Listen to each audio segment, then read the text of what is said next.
आज की जो हमारी क्लास है ये क्लास 11th की ज्योग्राफी की फर्स्ट क्लास होने वाली है और इसके अंदर सबसे पहले हम इंडिया वाली बुक जो है उसको डिस्कस करेंगे और इससे इम्पॉर्टेंट क्वेश्चंस जो भी आपके एग्जाम में बन सकते हैं, चाहे वो एमसीक्यू के फॉर्म में या फिर जो लॉन्ग क्वेश्चन है। वैसे तो लॉन्ग क्वेश्चन ज़्यादा बनते नहीं है, इससे एमसीक्यू ही ज़्यादा बनते हैं। तो हम शॉर्ट क्वेश्चन पे ज़्यादा फोकस करेंगे इस वाले चैप्टर से, और लॉन्ग जो बनते हैं मैं वो भी आपको बता दूंगा जो भी बन सकते हैं।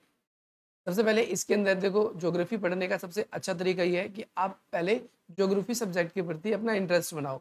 और वर्ल्ड के अंदर बहुत ज़्यादा मुश्किल जो है ज्योग्राफिकल टर्म्स का यूज़ किया गया है, बहुत भारी भारी शब्दों का इस्तेमाल किया गया है जो कि ज्योग्राफी से रिलेटेड यानी भूगोल से रिलेटेड शब्द। जब आप उसके प्रति उन शब्दों का ज्ञान नहीं पाओगे तो आप उन शब्दों को समझ ही नहीं पाओगे। इसीलिए सबसे अच्छा तरीका ये है कि आप पहले इंडिया वाली बुक को खत्म करो, फिर आप वर्ल्ड वाली बुक पे आओ। तो चलिए फर्स्ट लेसन आपका स्टार्ट है। इसके अंदर हम भारत की स्थिति के बारे में पढ़ेंगे। तो भारत की स्थिति आपको सबसे पहली बात तो पता होना चाहिए, हमारा प्यारा देश भारत है। और जब हम भारत को पढ़ते हैं तो भारत को पढ़ने के लिए हमें भारत की एक्चुअल पोजीशन जो है वो वर्ल्ड में उसके बारे में पता होना चाहिए। तो भाई ये है मैप हमारा प्यारा भारत, और इसमें आप देख सकते हो ये पूरा वर्ल्ड का मैप है जिसमें अलग अलग देशों को लोकेट किया है। सबसे पहले भारत की देखो, चैप्टर का नाम क्या है, भारत और स्थिति में बताया गया है। तो भारत की जो स्थिति है, जो ज्योग्राफिकल पोजीशन है, इसके बारे में पता होना चाहिए। आपको पता होगा कि भारत जो है वो एशिया महाद्वीप में, ये एशिया महाद्वीप है। और इसके साथ साथ भारत के इर्द गिर्द क्या है, देखो ये पूरा वर्ल्ड का मैप है। कई बच्चों को सबसे पहले डायरेक्शन में प्रॉब्लम होती है, तो डायरेक्शन कैसे पहचाने। किसी भी कंट्री का मैप है, आप उसे सीधा अपने पास रखिए।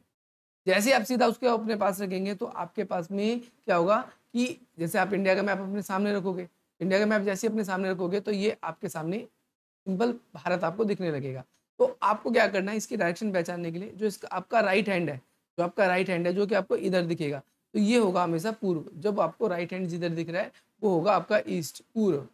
जिधर आपका देखो एक डायरेक्शन पता चल गई, तो पूर्व का जस्ट अपोजिट होता है पश्चिम। तो आपको यहाँ पर याद रखना है कि ये वेस्ट हो जाएगा, ये क्या हो जाएगी आपकी पश्चिम हो जाएगी, पश्चिम दिशा। जहाँ आपका सिर है, हेड है, सामने की तरफ बिल्कुल, ये आपका हो जाता है नॉर्थ। नॉर्थ का मतलब हो जाता है आपका उत्तर। और जो साउथ है नीचे, फिर आपको पता चल जाएगा ये हो जाएगा आपका दक्षिण। इसी तरीके से अगर वर्ल्ड के मैप में अगर आपको जानना हो तो आप ऐसे ही जान सकते हो। अगर आपसे कोई ये कहता है कि भाई इंडिया कहाँ पर लोकेटेड है, तो आप बोलोगे एशिया महाद्वीप में, एशिया कॉन्टिनेंट में। इसका पूर्व कहाँ है, पश्चिम कहाँ है, उत्तर कहाँ है, दक्षिण कहाँ है। किसी भी देश का अगर मैप आपके पास है तो आप उसे सीधा रखिए। लेकिन सबसे बड़ी दिक्कत यह है कि किसी भी देश के सीधे मैप के बारे में कैसे पता चल पाएगा। जनरली हम भारत को हमेशा इस फॉर्म में देखते हैं, ऐसे देखते हैं हमें, ना कि हम भारत को इस तरीके से। इस तरीके से हम कभी भारत को नहीं देखते। अगर मैं आपके सामने ऐसा मैप कर दूं तो क्या आप बता पाओगे ये भारत है, तो भारत का ही नक्शा, लेकिन क्या ये सीधा है? नहीं, आप बोलोगे नहीं। मैंने आपसे पूछा क्या अब हो गया ये सीधा, तो आप बोलोगे अभी भी नहीं। मैंने क्या कहा, अब हो गया सीधा, नहीं, तो अभी भी नहीं। अब हो गया सीधा, हो गया, लेकिन कैसे पता चला कि ये सीधा हो गया। ध्यान रखना है, किसी भी देश के लिए हम उसकी वास्तविक जो स्थिति है वो उसके पड़ोसी देशों को देखकर लगाते हैं। यानी हमें यहाँ पर हमें पता है कि इसके भारत के पूर्व में बांग्लादेश है, तो हम बांग्लादेश को पूर्व में देखेंगे। जब हम इसको रोटेट कर देते हैं ऐसे, तो पूर्व दिशा, क्योंकि मैप को जब हम अपने सामने रखेंगे हम, तो सीधे हाथ वाला पूर्व बनेगा। तो सीधे हाथ पे तो हमें बांग्लादेश कहीं दिखा नहीं। तो इस तरीके से हम कह सकते हैं कि किसी भी देश को अगर आपको उसकी डायरेक्शंस को जानना है तो उस मैप को आप सीधा रखिए अपने सामने। सीधा हाथ आपका क्या हो जाएगा, पूर्व, उल्टा हाथ आपका पश्चिम, आपका सिर जो होगा वो आपका उत्तर, और जो पैर की तरफ होगा वो होगा आपका। अब ये एक फिजिकल मैप आप सभी को दिख रहा है। यहाँ पर आपको फिजिकल मैप के साथ साथ इंडिया की कुछ बाउंड्री दिखेगी, जूम करोगे तो आप इसमें आपको पॉलिटिकल मैप भी दिखेगा। तो आपको सबसे पहली बात भारत की पड़ोसी जगहों के बारे में पता होना चाहिए कि कहाँ पर क्या क्या है। जैसे ये बे ऑफ बंगाल है, बंगाल की खाड़ी है। आपको ध्यान रखना है कि अगर आपसे कोई पूछता है ऐसे कि इंडिया के उत्तर में, इंडिया के उत्तर में क्या स्थित है, तो आपको उत्तर का पोर्शन पता होना चाहिए कि ऊपर का है ये पोर्शन। और ऊपर क्या है, तो आप बोलोगे इंडिया के उत्तर में हिमालय पर्वतमाला है। हिमालय पर्वतमाला ये उत्तर दिशा, ये उत्तर डायरेक्शन है। अगर आपसे कोई पूछता है पूर्व में क्या है, तो पूर्व में एक तो आप बोलोगे बंगाल की खाड़ी है। क्या है, बंगाल की खाड़ी है। आपसे क्वेश्चन आता है, आपसे पूछता है ऐसे कि भारत के पूर्व में स्थित एक खाड़ी का नाम बताओ, तो आप बोलोगे बंगाल की खाड़ी या बे ऑफ बंगाल। दूसरा आपसे एक क्वेश्चन अगला, ये बड़े क्वेश्चन में आता है, एमसीक्यू में नहीं आता। आपसे ऐसा क्वेश्चन पूछेगा किस महासागर के नाम पर किसी देश का नाम पड़ा है? अब बोलोगे हिंद महासागर के नाम की वजह से भारत का नाम हिंदुस्तान पड़ा है। हिंद महासागर जो कि भारत के दक्षिण में के भाई। अगली चीज ये है पश्चिम दिशा। पश्चिम दिशा में आपका अरब सागर, जिसे हम अरेबियन सी बोलते हैं। अगर आपसे ऐसे कोई क्वेश्चन पूछता है कि उस महासागर या उस सागर का नाम बताइए जो अरब सागर और बे ऑफ बंगाल को जोड़ती है, तो बीच में जोड़ेगी, उसका नाम है हिंद महासागर। ठीक है भाई, आगे बात समझ में, ये एक योजक का काम करती है, तो आपको ये याद रखना है। अभी मैंने आपको 3-4 बात बताई कि उत्तर में हिमालय पर्वतमाला, पूर्व में आप सभी का बंगाल की खाड़ी, पश्चिम में अरब सागर और दक्षिण में आपका हिंद महासागर। ये भारत के कुछ डायरेक्शन और उसके स्थित प्राकृतिक चीजें हमने देखी कि समुद्र कहाँ पर है, कौन सा क्या चीज है। ठीक है, अब इसके साथ साथ आपसे पेपर में पूछा जाएगा कि भारत और उसके पड़ोसी देशों के बारे में आपको पता होना चाहिए। भारत और इसके पड़ोसी देशों के बारे में आपको पता होना चाहिए। तो भारत और उसके पड़ोसी देशों के बारे में बात करें तो इसको आप डायरेक्शन के हिसाब से याद करो। इधर क्या बताया था मैंने, वेस्ट यानी आपका पश्चिम, आप पश्चिम से याद रखो। पश्चिम में कौन कौन से हैं? पाकिस्तान, इसके बाद में यहाँ पर अफगानिस्तान। अफगानिस्तान से छोटी सी बाउंड्री यहाँ पर हमारी टच होती है, हालांकि ये पीओके में है आज के ज़माने में ये हिस्सा, लेकिन फिर भी हम कहते हैं कि ये कश्मीर जो है वो हमारा है, तो जिसकी वजह से ये अफगानिस्तान जो है वो, उसको हम क्या कहते हैं, ये इंडिया का नेबरिंग कंट्री में से आता है। इसके बाद में चीन है पूरा, फिर नेपाल है।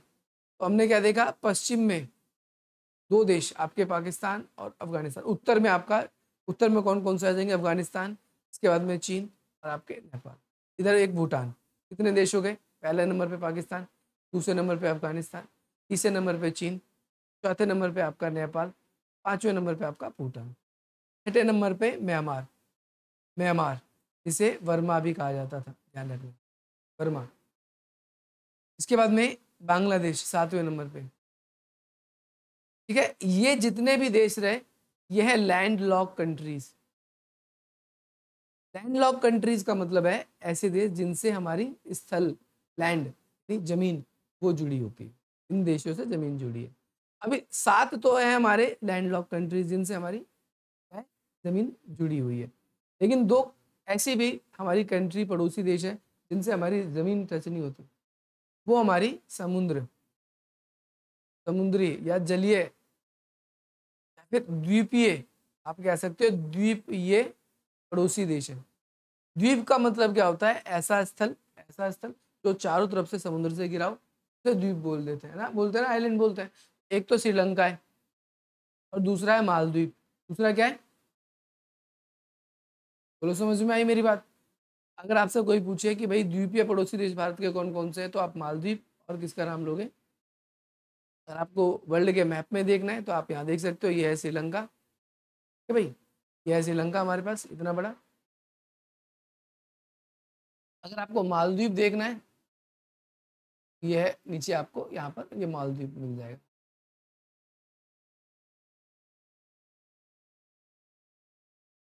ठीक है, और मालदीव पे द्वीपीय है, आप ऐसे भी इसको देख सकते हो, इसको भी देख सकते हो आप द्वीपीय। ये चारों ओर क्या है, उससे, और समझ में आ गई बात इतनी? पेपर में यहाँ से क्वेश्चन, कई क्वेश्चन आपके पेपर में आ जाते हैं, लेकिन आपको अब थोड़ी सी चीज़ देखनी है। अभी थोड़ा सपोर्टिंग मटेरियल से भी हम पढ़ेंगे इसको। जैसे सबसे पहली बात, आपको भारत के बारे में जनरल सी बातें पता होनी चाहिए कि भारत में 28 राज्य हैं, स्टेट्स हैं 28, और 8 केंद्र शासित प्रदेश हैं। आपसे पूछा जाएगा कि नया, सबसे नया या नवीनतम नवीनतम केंद्र शासित प्रदेश कौन सा है, नवीनतम यूनियन टेरिटरी, तो आप क्या बोलोगे? नवीनतम, नवीनतम हमारा जो यूनियन टेरिटरी है वो है आपका लद्दाख। ठीक है, कहाँ पर स्थित है, मैप में आप देखना चाहो तो आप मैप, जम्मू एंड कश्मीर है। ये आपको यहाँ से क्वेश्चन जो दिख रहा है यहाँ से अलग है, देखो यहाँ से ये इधर हमारा पीओके चला गया, इसके बाद यहाँ से जो हिस्सा है ऐसे आता है, ये लद्दाख का है। इसकी राजधानी लेह है, तो ये याद रखना, ये है लेह। ये भी आपको क्लियर हो गया होगा। इसके बाद में आपसे पूछा जाएगा क्षेत्रफल में, एरिया में सबसे बड़ा स्टेट कौन सा है, तो वो कौन सा है? आपसे पूछेगा क्षेत्रफल में सबसे छोटा राज्य कौन सा है, तो आप क्या बोलोगे? राजस्थान की राजधानी जयपुर और गोवा की पणजी। पणजी, ये याद रखना है। अब इंडिया का क्षेत्रफल, यानी भारत इतना बड़ा देश है, आपने भी देखा भारत इतना बड़ा देश है भाई, तो भारत में कुल कितना क्षेत्रफल है? तो भारत का अगर हम ये देखें पूरा क्षेत्रफल की जब हम बात करते हैं, तो भारत कितना क्षेत्रफल दिखाता है अपना, कितना क्षेत्रफल बताता है? तो 32,80,000 लगभग है। तो 32.8 आपको याद रखना है, लाख वर्ग किलोमीटर, यानी किलोमीटर स्क्वायर में लिखा जाता है क्षेत्रफल हमेशा। आपने मैथ 10th क्लास तक पढ़ा है, आपको पता है जो एरिया होता है वो किलोमीटर स्क्वायर में आता है, क्योंकि इसमें लंबाई और चौड़ाई दोनों गुण की गुणा होती है। ये भी सेंटीमीटर और ये भी सेंटीमीटर, बोलोगे आखिरी में सेंटीमीटर। इतनी गणित पता है। अब पूरी दुनिया की जमीन का 2.4% हमारे पास है। अगर हम बात करें पूरे वर्ल्ड में, आप देख रहे हो कितने सारे देश हैं, बहुत सारे देश हैं। इनके पास टोटल जमीन में से हमारे पास कितने नंबर पे जमीन है? इनकी अगर पूरी दुनिया को 100% जमीन मानते हैं, तो उसमें से 2.4% भारत के पास। और इस 2.4% की वजह से भारत क्या कहेंगे कि भाई क्षेत्रफल की दृष्टि से 7वां बड़ा देश है, 7th largest country in the world, India को हम कह सकते हैं। पड़ोसी देशों के बारे में बात कर चुके हैं। अब इसका ध्यान रखना है, विस्तार के बारे में पढ़ेंगे। तो उत्तर से दक्षिण तक विस्तार कितना है? तो 32 या फिर आप कह सकते हो 3,214 किलोमीटर है। और पूर्व से पश्चिम तक इसका विस्तार कितना है? अब क्या होता है ये, पहले मैं थोड़ा सा आपको ये भी बता के बारे में आपको थोड़ा सा बता देता हूँ। अब यहाँ पर समझिए, एक होता है लॉन्गिट्यूड, ये है उत्तर से लेकर दक्षिण, यहाँ से यहाँ तक की, यहाँ से यहाँ तक की। अब इसकी बात हो रही है तो इसका मतलब होता है उत्तर से दक्षिण। उत्तर ऊपर बताया मैंने आपको। इसकी जो है लंबाई, यहाँ से यहाँ नापते हुए आएंगे, नापते आएंगे, तो ये कितना दिखेगा हमको? 3214, 3,214 किलोमीटर लंबाई है। जब हमसे कहता है कि वो इसका पूर्व से पश्चिम बताओ, पूर्व का है यहाँ, यहाँ से इधर, ये कितना है? 3329, सॉरी 2933 है, 2933। ये आपको याद रखना है, ठीक है? पेपर में आता है। इसे बोलते हैं लॉन्गिट्यूड, बोलते हैं एल्टीट्यूड। इंग्लिश में भी याद रखना है, कई बार ऊर्ध्वाधर ऐसे शब्दों का इस्तेमाल कर लेता है, लेकिन इंग्लिश में केवल एक ही बात। अब दूसरी बात आपको पता है, हमारे जो अर्थ है इसमें दो तरीके की एक्सिस है, एक अक्षांश रेखाएं और देशांतर रेखा। अक्षांश रेखाएं और देशांतर रेखाएं बेसिकली ये क्या करती है? दोनों समय पर प्रभाव डालती है। आपने देखा होगा टाइम जोन होता है अलग अलग देशों का, पूरे वर्ल्ड का जो टाइम जोन है वो ग्रीनविच शहर है जो कि लंदन में है, वहां पर से डिसाइड होता है। और इंडिया में एक मिर्जापुर नाम की जगह है उत्तर प्रदेश में, इंडिया का टाइम जोन वहां से डिसाइड होता है। कलकत्ता से भी डिसाइड कर लेते हैं, लेकिन मिर्जापुर आप बुक्स में पढ़ाया जाता है तो मिर्जापुर ही आप। अक्षांश रेखा और देशांतर रेखा, अक्षांश रेखा पृथ्वी पे ऐसे आएगी ऊपर से, देशांतर रेखा ऐसे होगी अर्थ पे, आपने ग्लोब पे देखा होगा, समझ गए? तो ये बेसिकली समय देखो, बीच में से जो रेखा जा रही है ऐसे, जो पृथ्वी के बीचों बीच से है बिल्कुल, हालांकि कोई रेखा नहीं है ऐसी जमीन पर, ये काल्पनिक रेखा है, जमीन पर कोई रेखा नहीं खींची है, हमने ऐसे ही मान लिया है इसको काल्पनिक रेखा है। इसे तीन नाम आपको याद रखना है। एक तो बचपन से ही पढ़ाया जाता है आपको, भूमध्य रेखा।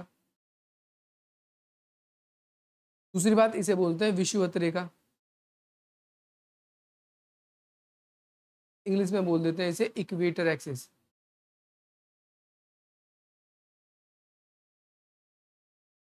इक्वेटर एक्सिस, ये भी नाम याद रखना है आपसे। तो तीनों के तीनों नाम आप इसका क्या करोगे? याद रखोगे, ठीक है भाई? अब इसका दिशा अक्षांश से देशांतर विस्तार का मतलब क्या है? मतलब मैं आप लोगों को बता देता हूँ, मैप में आप इसको ज़्यादा अच्छे तरीके से रिलेट कर पाओगे। देखो, अब अगर नॉर्मल वर्ल्ड का मैप देखोगे आप, आपको देखो धीरे धीरे लाइनें दिखी, थोड़ा सा मैं जूम कर रहा हूँ तो कुछ लाइन अभी ब्लिंक हुई थी आपके सामने, लाइन ब्लिंक हुई थी अभी थोड़ी देर पहले, आप देखोगे आपको लाइन दिखेगी, ये जो है ना, ये यहाँ से हमारा ये दिख रहा है आपको, ये पॉइंट इस तरफ, इस जगह से इंडिया का जो पोर्शन हो गया ऐसे इस जगह पर, इन दोनों जगह पर जब हम इसको ज़ूम आउट करेंगे, तो आप देखेंगे इसमें तो ख़ैर इस वाले मैप में आपको नहीं दिखा रहा, लेकिन आप जो दीवार पे मैप लगा होता है, उस पे आप देखोगे नीचे कुछ डिग्री टाइप की लिखी होती है। उसके उसके थ्रू आप उसको क्या कर पाओगे, समझ पाओगे, क्योंकि ये ग्लोब की तरह है, इसमें इसको इसीलिए आपको नहीं दिख रहा है। वैसे वाले मैप पे देखोगे तो आपको जनरली दिख जाएगा। टाइम ज़ोन का ऐसा है कि आप देखोगे भारत, आपको पता है भारत और पाकिस्तान एक समय पे एक ही मुल्क थे, लेकिन अंग्रेज़ों ने जब हमें आज़ाद किया तो क्या कर दिया, देश का बँटवारा हो गया।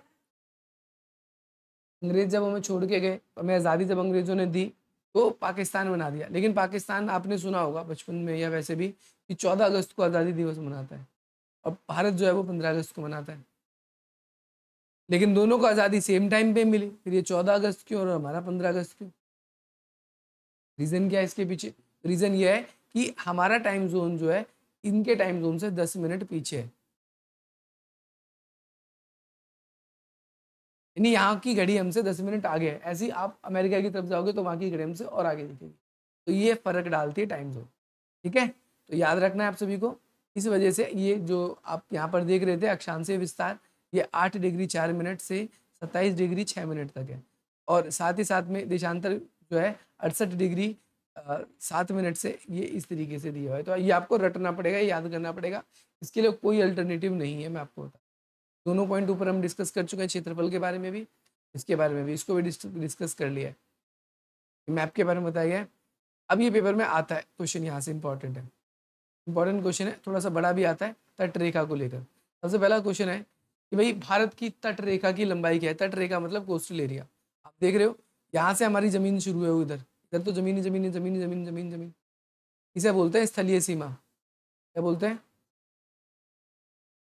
और जो आप यहाँ से ये देख रहे हो समुद्र जो दिख रहा है आपको, ये इसे बोलते हैं तट रेखा, इसे बोलते हैं तट रेखा। पेपर में क्वेश्चन आएगा भारत की इतनी बड़ी तट रेखा है तो इसका क्या फायदा है? बोलोगे भैया फायदा, जैसे फॉर एग्जांपल ये देखो, ये देश, ये नेपाल है, ये देश है नेपाल के सामने, अलग पेन से हाईलाइट कर देता हूँ। अब इसकी जो बाउंड्री है वो किसी भी समुद्र से तो मिल नहीं रही है। अब इसका नुकसान क्या है? ये इतना ज्यादा ट्रेड नहीं कर सकता, व्यापार नहीं कर सकता। अब इसका इसीलिए ये गरीब देश है, आपको बता दूं, भारत की तुलना में। अब भारत एक अमीर देश है, क्यों? क्योंकि तट रेखा है, हम यहाँ से अपना सामान खरीद भी सकते हैं और बेच भी सकते हैं। अब इसको अपना सामान भिजवाना है, या तो ये शिप से भिजवाएगा, लेकिन आपको पता है शिप यानी हवाई एरोप्लेन वो महंगा है साधन है। अब ये हमसे रिक्वेस्ट करता है, हमसे संबंध अच्छे बना के रखता है चाइना, ये इसीलिए ताकि हमारा व्यापार इससे हो सके। और ये हमारी ज़मीन को यूज़ करता है, हमारे ड्राइवर को यूज़ करता है, हमारे लेबर्स को यूज़ करता है, हमारे रास्तों को यूज़ करता है। तो उस रास्ते से आने जाने, इन समय सामान खरीदना बेचना, पैसा मिलता है, टैक्स मिलता है, हमारे देश को फ़ायदा हुआ। अब तट रेखा है, अब देखो एक तो फायदा ये है कि हम अपनी किसी भी देश से इधर व्यापार करना चाहें, जैसे मैप में ही आप देखो, मैं चाहता हूँ यहाँ से अमेरिका व्यापार करना, तो आराम से समुद्री रास्ते आऊँगा, ये रहा अमेरिका, इधर व्यापार कर लिया, इससे बंद किया, इससे कर लिया, मुझे किसी देश को कोई टैक्स देना नहीं पड़ा। लेकिन इस देश को क्या करना पड़ेगा? टैक्स देना पड़ेगा। पहली बात तो व्यापार की फायदा मिल जाता है। दूसरा, टूरिज्म बढ़ रहा है आज के ज़माने में, लोग बीच पे घूमने आते हैं, समुद्र में घूमने। तीसरा फायदा क्या मिल रहा है? फिशरीज, फिशरीज का मतलब होता है मछलियाँ, मछलियों का भंडार है समुद्र के अंदर।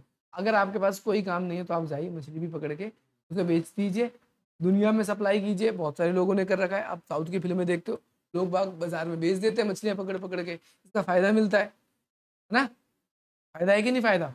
इसके अलावा अब देखो फॉर एग्जाम्पल, आप एक चीज और समझो,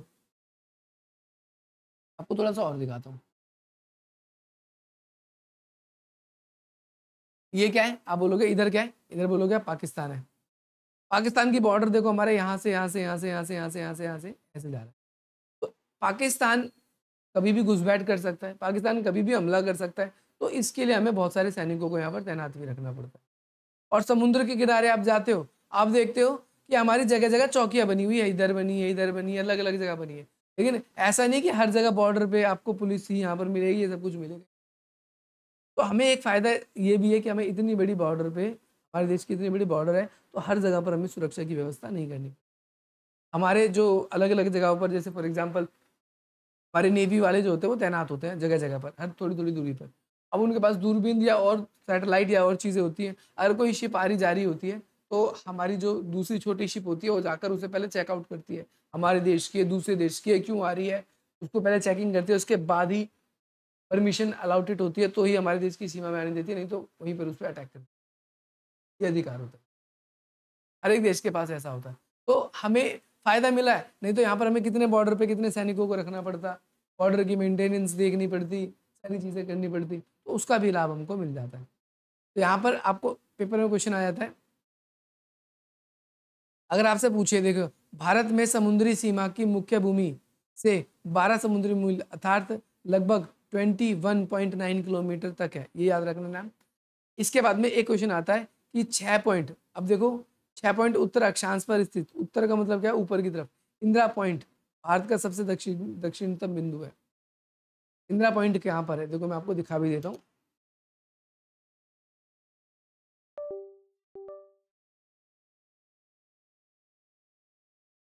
यह अंडमान निकोबार है,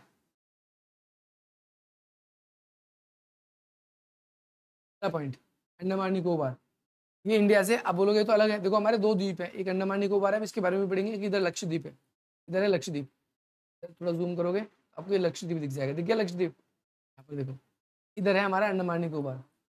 इस अंडमान निकोबार में यहाँ पर जो है एक जगह है, ये हमारा कंट्रोल है पूरा अंडमान निकोबार पे, इस जगह पर इसका कंट्रोल है हमारा, बहुत से लोग टूरिज्म के लिए यहाँ पर जाते हैं।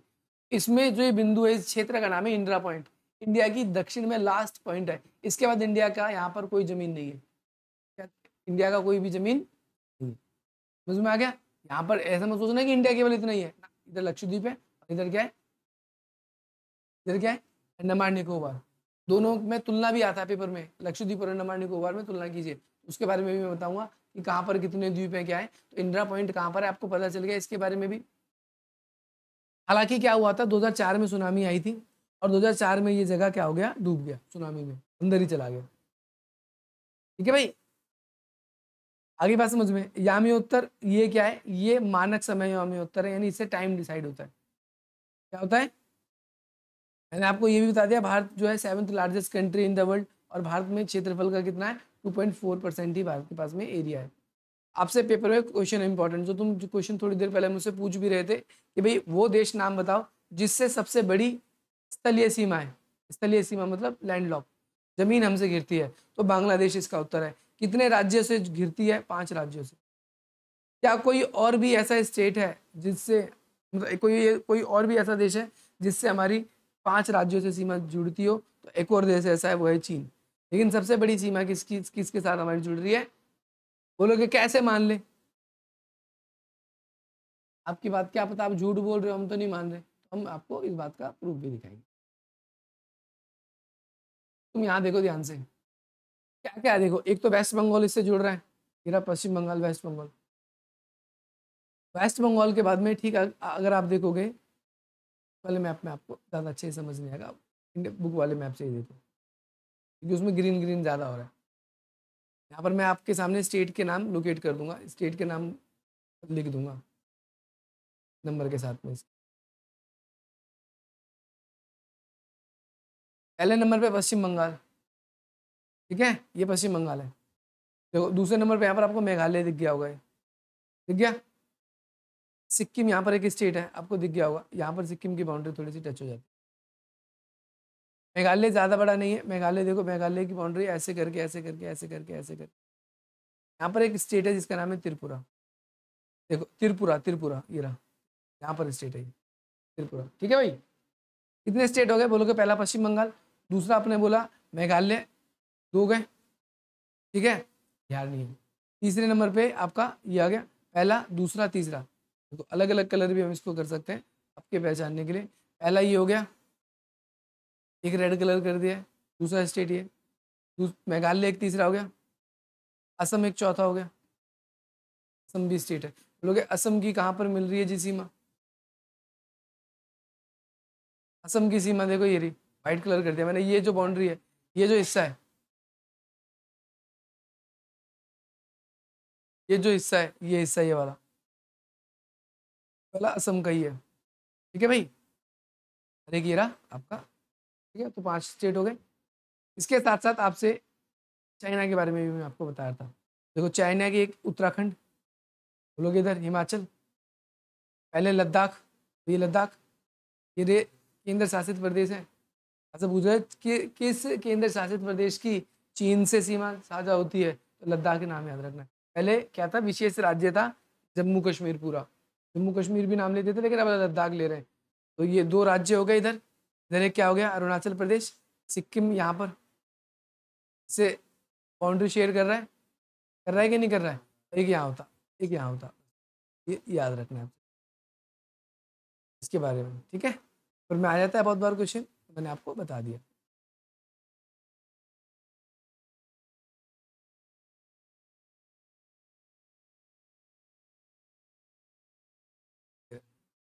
अच्छा, अब एक चीज और पूछता है, देखो ये वो कंट्री है जो जमीन वाली है, मैंने आपको बताया था। इसमें पाकिस्तान का नाम मिसिंग है। भारत की कुल स्थलीय सीमा की लंबाई भी पेपर में बहुत बार पूछा जाता है, यहाँ कॉमा आएगा गलती से इन्होंने क्या, 15,200 किलोमीटर। स्थलीय सीमा तो समझ गए, बता दिया किसे बोलते हैं स्थलीय सीमा। 7 राज्यों से छूती है, पाकिस्तान यहाँ लिख रखा है, बाकी नाम यहाँ लिख रखा है। श्रीलंका और मालदीव के बारे में बता चुका हूँ, जो द्वीपीय देश हैं जो भारत के पड़ोसी है। आपसे पेपर में ये क्वेश्चन भी आता है बहुत बार, श्रीलंका और भारत को कौन सी जो है जल संधि जोड़ती है, तो पाक जल संधि है। अब पेपर में पाकिस्तान भी लिखाएगा, आपसे पेपर में क्वेश्चन आएगा ऐसे कि पाक जल संधि जो है वो किन दो देशों को जोड़ती है, तो उसमें पाकिस्तान भी लिखा होगा। तो पाक और पाकिस्तान से कंफ्यूज मत हो जाना। 90% बच्चे जो पढ़ के नहीं जाते वो तुक्का लगाते तो पाकिस्तान को ही टिक करते हैं, परंतु पाकिस्तान इसका उत्तर नहीं है। पाक जल संधि जो है वो भारत और जो है श्रीलंका, उनके बीच जो मन्नार की खाड़ी, आप देखना चाहते हो पाक जल संधि क्या है, सिंपल यहाँ पर सर्च कर दो।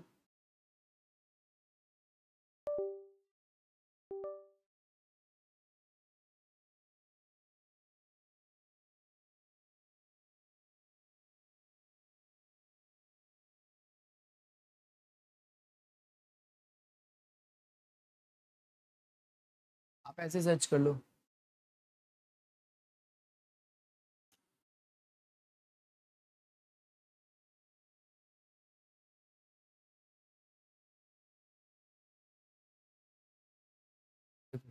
क्या आ गया, जो बीच का रीजन है इसको ही कह देते हैं मन्नार की खाड़ी है। और ये ध्यान रखना है कौन सी खाड़ी है, मन्नार की खाड़ी। कौन सी खाड़ी है, मन्नार, म्यांमार नहीं, मन्नार, ठीक है। इसके अलावा भारत के कन्याकुमारी पर बंगाल की खाड़ी और अरब सागर, हिंद महासागर का आकार मिलते हैं। नहीं, कन्याकुमारी भारत, आपको पता है कन्याकुमारी कहाँ है, तमिलनाडु। आ भी देंगे, कोई दिक्कत थोड़ी है।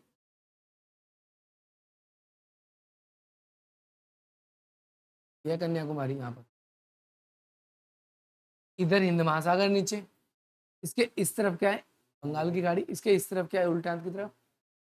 कह रहा है यही वो पॉइंट है यहाँ।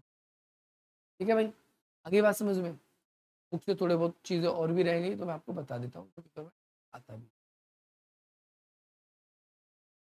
एक क्वेश्चन आपसे आता है कि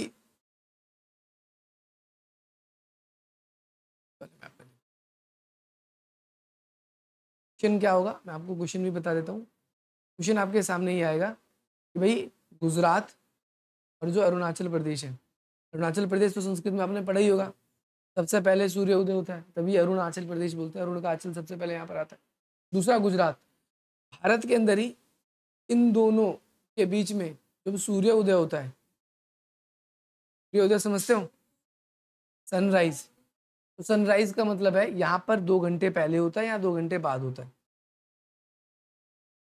क्यों होता है बोलोगे कि भैया अक्षांश से रेखाओं का फर्क है, पृथ्वी घूमती है ऐसे, तो पृथ्वी का रोटेशन जो है वो यहाँ पर पहले हो जाता है, इसलिए यहाँ पर हो जाता है। दिन भी पहले होगा तो रात भी पहले होगी, सिंपल सी बात है। 2 घंटे समय का फर्क आता है, एक बात ये याद रखना है आप सभी को।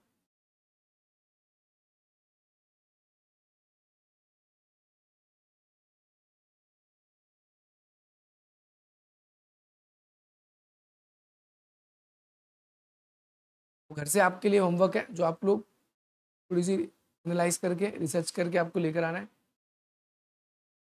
पहला क्वेश्चन ये आपको करके आना है जो पेपर में आता है, भारत की इतनी लंबी तटरेखा क्या है, इसका क्या प्रभाव है। 4 पॉइंट मैंने आपको बता दिए जो पेपर में आते ही आता है।